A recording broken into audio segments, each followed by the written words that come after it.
Ashley and I got away for a couple weeks, and it's good to be back, though. It's good to be back in the Vale of Paradise. So hey, about 13, 14 years ago, we made the decision at VNC to build the building that you're in right now. And there's some offices and nursery and all this connecting. And so part of that process was the church board, church leadership team spent literally a couple years making, just investigating, doing some work and figuring out what we could do, what we couldn't do, what we could afford, what we couldn't afford, all those things, all the work that went into it. But one of the things we did, they sent one of our other staff guys that is no longer with us. He moved back home to Seymour, Indiana. But Joel Burbrink and they sent the two of us to Nashville, Tennessee to interview architects. And we went to this architect conference, and I had all of these different architects, and they were making presentations and just some different seminars. And we got to look at some build design options. And we just spent 2 days just going through, looking and working and researching and interviewing, and we had the best time. But I will tell you, one of the things that happened is an architect that we actually didn't use, he gave a presentation on architecture and culture. And I took these unbelievable notes because what he was talking about, I found so fascinating. And I just want to share briefly a little bit about what he said, because I believe it really resonates with what we're talking about today. And where he began was in the early 1900s, homes were built different than today. And I'm not just talking about material, but conceptually the design for the cultural fit. And this is what he had to say. He said that homes were built with these larger front porches because life was lived on the front porch. Your neighbors, that's where you gathered. As a family, you gathered outside. You would come and sit either in the front yard or on the front porch. It was not uncommon for families not to relocate all over the country. They stayed relatively close. And so there would be Sunday meals, maybe after church. People would gather in the afternoons without a lot of modern technology of AC blowing in your house. You sat outside in the shade because it was cooler. It wasn't that the front porch was more special than anywhere else. It felt better, right? To be out there, to be in the shade. And families gathered in the front area. Your neighbors gathered in the front porch area. And you would see the people that lived around you because everybody's on the front porch. If everybody's on the front porch, then you see everybody else. And so you knew your neighbors' names. You were a little bit more accustomed to coming and chatting. Garages were really not a thing at this point. So you parked your car in the front. You got out of your car. You went to your mailbox. Neighbors gathered in the front. It was just what you did. It was normal. And family was relatively tight. It was just a great place. And so front yards, front porches, they kind of became a place where ideas were exchanged. Accountability happened. You talked about the week coming. And life was lived in the front yard. Life was lived in the front yard.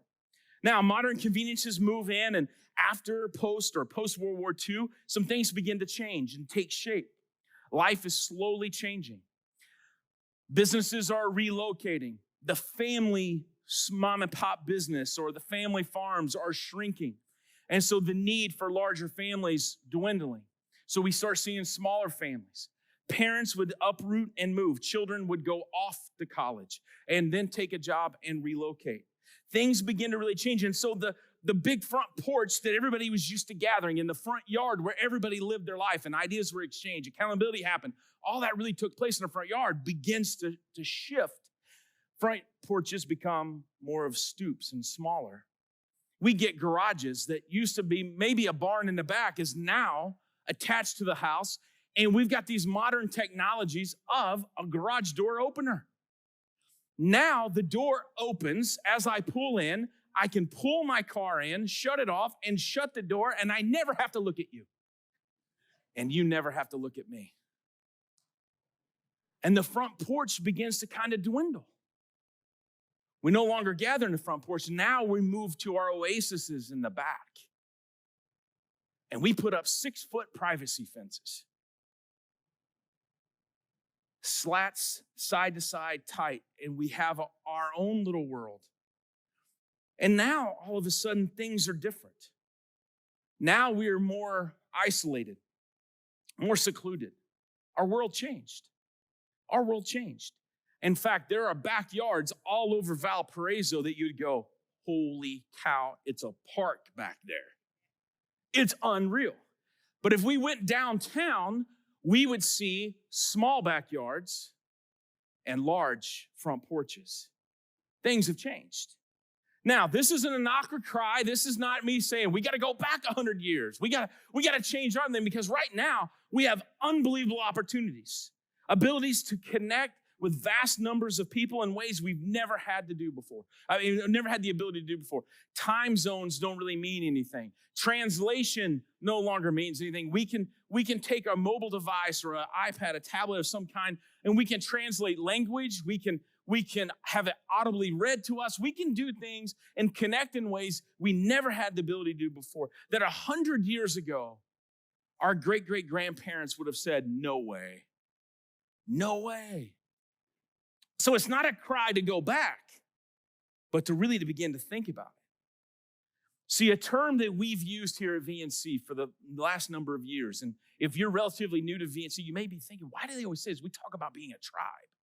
That's this group of people that are connected to one another. We're connected because we have one leader. We got a person we follow in Jesus Christ, and connected to this idea that we live our life together. Tribal life is really about this connection of leadership and faith and coming together, because we all crave to belong. Even if the architect of our homes created a space for us to live isolated in our backyards, in these wonderful oases, beautiful gardens, privacy fences. That's nice. And it has a place.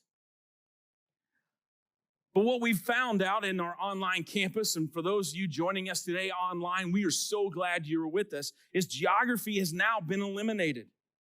Every Sunday, there are members of the VNC Tribe that are not just in the room, but they are with us literally all over the country. If you ever jump on, if you've ever been a part of that and you get into the chat rooms, you will know that we have people from Colorado every week online that visited VNC a couple of weeks ago and had their picture taken with Pastor Aaron. You know that we've got people in Florida that watch every week and are part of the online campus. My mother-in-law in Alabama, Moni, you're watching right now. I should get some points for that. Shout out to my mother-in-law, right? Come on now. Best mother-in-law ever. So every Sunday, there are people literally all over the United States connecting on the online campus. There are people around the world. There have been places you have been to on mission trips that there are people in that church, because of time zone differences, are watching VNC right now, or at 6:30 tonight, or on Wednesday night. They are connecting with us. See, we have this dream that we want to have this different kind of thumbprint and fingerprint on our world. We want to help people become fully devoted followers of Jesus Christ. We want to help people become fully devoted followers of Jesus Christ. And the vision in which we do that is we want to meet people exactly where they are. We want to meet exactly where they are and help them navigate the next step in their journey. The kind of the little side phrase we use is our hopeful become walkers, our walkers become runners, and our runners become soarers. That we understand there are people that walk in and they're part of the online campus, that they have a huge church background. Maybe they just relocated and they're jumping into VNC, and their faith is solid. They're just living it out. But we also know there are people that join online and walk in here and they've never been to a church setting before, ever. And it's all new. So we want to help you take the next step, whatever the next step is. See, the early church was all over this. The early church was all over this. They were people, and they were messed up. They had hurts and habits and hang-ups, and they had challenges. They had cultural differences. There were some that were very conservative. There were some that were very liberal. The church was a mess in the early days.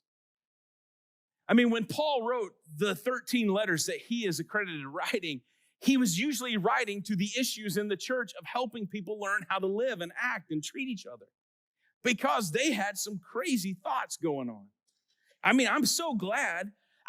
Would it be interesting if Paul came back and observed the church for a year and wrote letters for us today and just said, y'all have messed this thing up. We're going to fix you. And he would just start writing. I would not want to read it. I would just have Keith read it, and then it would feel better. I know. But the early church had all these things, but there was the power in coming together. There was real power in the way they came together, and they lived their lives, and they shared their lives to each other. In Acts chapter 2, verse 42 through 47, this is what it says. It says, they devoted themselves to the apostles' teaching and to the fellowship, to the breaking of bread and to prayer. Everyone was filled with awe. They were filled with awe at the many wonders and signs performed by the apostles. All the believers were together and had everything in common. They sold property and possessions to give to anyone who had need. Every day they continued to meet together in the temple courts. They broke bread in their homes and they ate together with glad and sincere hearts, praising God and enjoying the favor of all the people. And the Lord added to their number daily those who were being saved. Now, so let's make just kind of a little base groundwork real quick. That Jesus, we believe wholeheartedly that Jesus is the answer to the world. He's the only answer. There's no combination. There's no other solution. He is the Savior of the world. He is the Redeemer of the world. He paid the ultimate price for the world, and he loves us. That's the foundation. But I believe he gave us hope in our world through the local church. Because you and I, and for those of you watching with us online, all of us, we get to become the hands and feet of Jesus. So when we talk about making a difference in our communities, wherever your community may be, we talk about making a difference in our community is because we become the hands and feet. We live this out in the world. Former pastor at Willow Creek, Bill Hybels, used to talk about this about the church. And this was his quote. It says, nothing on earth has greater potential to change the lives and carry out his kingdom work. Talking about Jesus Christ. Carrying out his kingdom work in your community than your local church. There's nothing like the local church when it's working right. Its beauty is indescribable. Its power is breathtaking. Its potential is unlimited. No other organization on earth is like the church. Nothing even comes close. So as we become this hands and feet, we live our lives out in the community to impact and bring life change to our community, which requires us to live more on the front porch. Now, I got to admit to you, I love my backyard. All disclosure, 2/3 of my fence is 6 foot tall. 2/3 of it. Because I want to hide. I like hiding. Do any of you like to hide every once in a while? Okay. There's nothing necessarily wrong with hiding. Hiding is temporary. Living is permanent. Everybody needs a break. You deserve a break. Your world is crazy. It's chaotic. If you need to go in your backyard and take a deep breath, do it. Nobody's throwing rocks about that. Nobody's trying to push a guilt on you to say, you need to live. It used to tick me off when someone say, I'll rest when I die. No, you won't. You're going to be a busybody somewhere. So rest. Sit in your backyard. Enjoy your flowers. Pull the weeds. Whatever you need to do to bring rest. I'm not arguing that. Okay, so make sure you hear that. However, you can't live in your backyard. To be the hands and feet means we got to live our lives on the front porches. It means we need to be in the front yards. See, part of our fingerprint or our core values of who we are, there are two things we want to talk about today. One is gathering regularly as believers, and the second is living our lives in stressed community with others. See, gathering, when we gather like what we're doing right now online and in this room, We are gathering because we need each other in our lives. We need you, and you need me in your life. We need each other. I got to tell you, when we're gathering for our baptismal services a couple times a year, those stories rattle me. I love it when we get to tell each other stories. Because I don't know about you, but there are times when we hear that story, and I'm privileged I get to hear it before you do. I'll hear that story and I'll think, I didn't know that. I didn't know they were going through this. I didn't know that was their battle. I didn't know that was their circumstances. When in last November, when we shared stories of the tribe and people were talking about their battles with medical and financial and those hard, there's some shocking things that come out of that make me go, that makes me a better believer. It makes me a better husband. It makes me a better father. It makes me a better friend. I tend to start seeing people differently.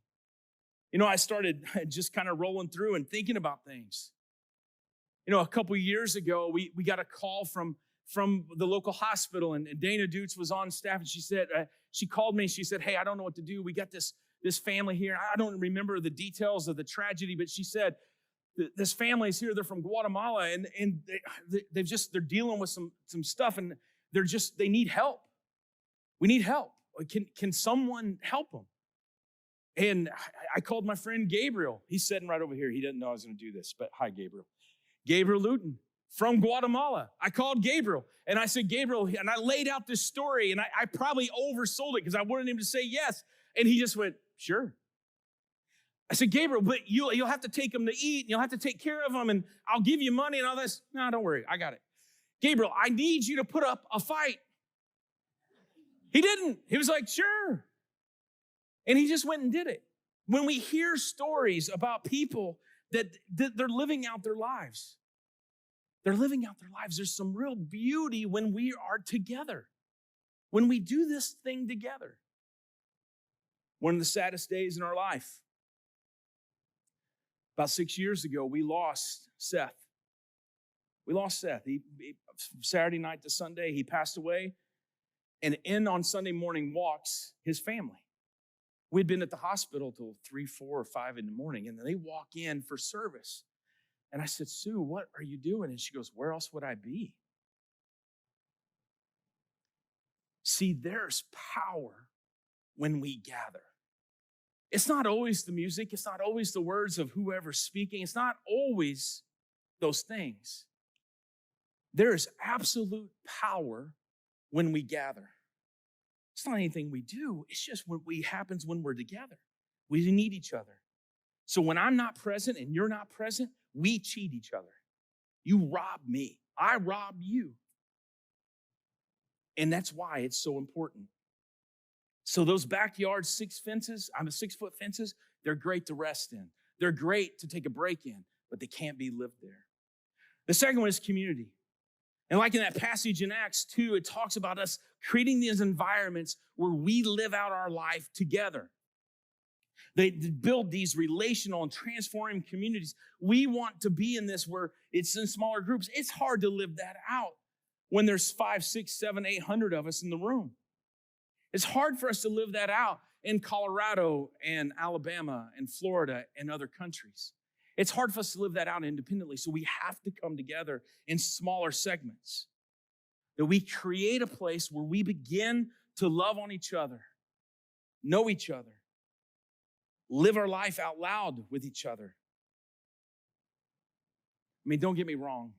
I know that there are people that attend here that are healing. They've been hurt. They've been wounded. They're going through some things that maybe don't put them in a place right now that they feel like they can trust being in that group. I get that, and we're not throwing rocks at you.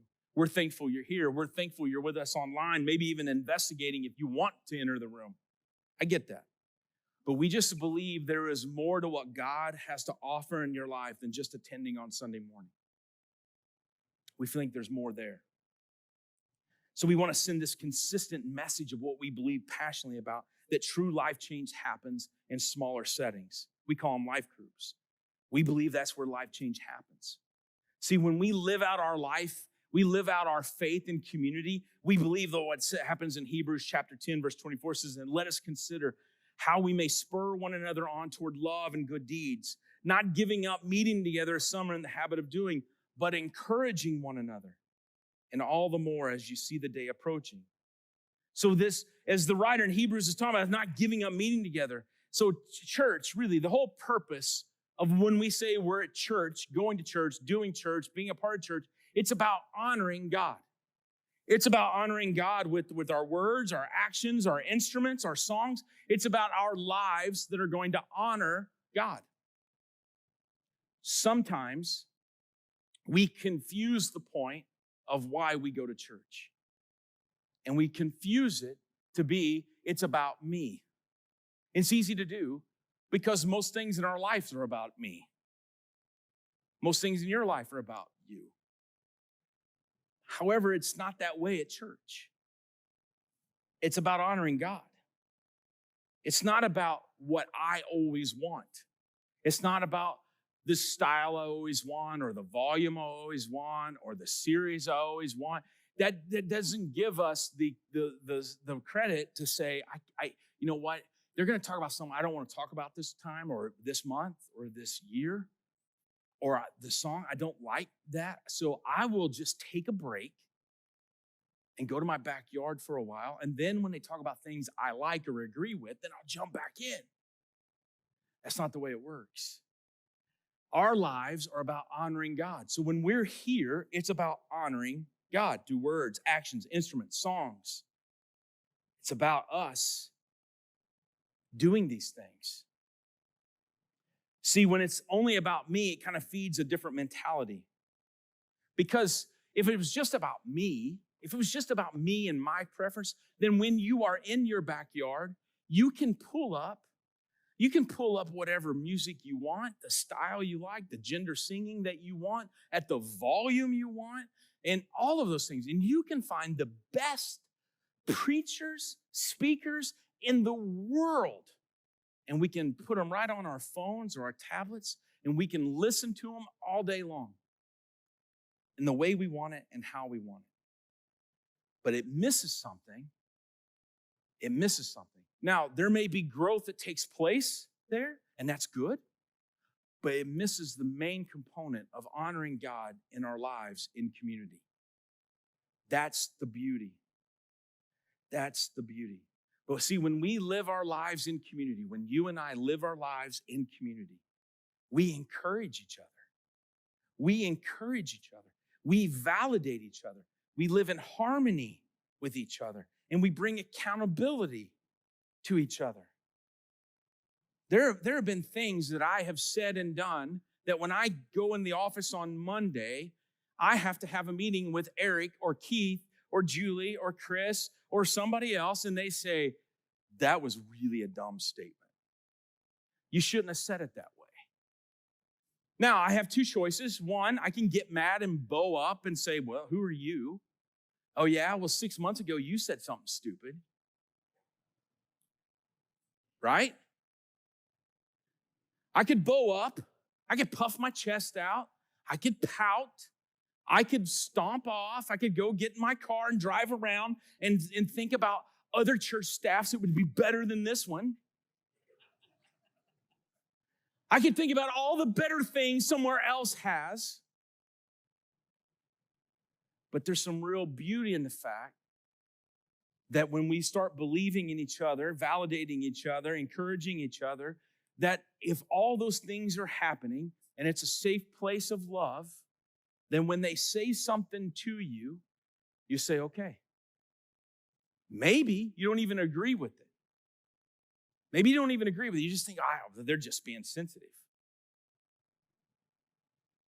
But it's when they say it out of love, you go, okay, I need to at least listen. I need to at least listen to it. If they love me enough to tell me that, I need to respect them enough to hear it. Right? See, that's the beauty. Because the least loving thing we can do, the least loving thing they could do is allow me to continue to act that way.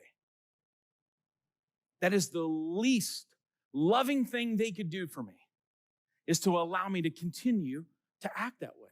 Because if they just allow me to keep acting that way, they just allow me to keep going, then they don't really love me. They just don't want to confront me. They just don't want to deal with me. And I'm not worth dealing with. I'm not worth the time to deal with it. Does that make sense? So that's part of being in this community. And so later on, we talked about Acts chapter 2. In Acts chapter 9, we see this exchange take place that really models what we're talking about and encourage, validate harmony and accountability. Is when it takes place is Barnabas is speaking up on Saul's behalf. Saul has been converted, and the followers of Jesus were so deathly afraid of Saul. They just didn't trust him. And they thought he faked his conversion to find out where they are and to execute them. But it took one person kind of standing up for Saul, and this person was Barnabas. And it's Acts chapter 9, verse 26. Is when he came to Jerusalem, he tried to join the disciples, talking about Saul. But they were all afraid of him, not believing that he really was a disciple. But Barnabas took him and brought him to the apostles. He told them how Saul in his journey had seen the Lord, and that the Lord had spoken to him, and how in Damascus he had preached fearlessly in the name of Jesus. See, I believe Barnabas understood the value of community, and he had witnessed the transformation of Saul, which, if you've been around a little bit, if you've been in groups a little bit, you have seen the transformation of people in your lives, and you are bearing witness to that. And then he encourages Saul to continue to keep going, and he validates him in front of the other believers.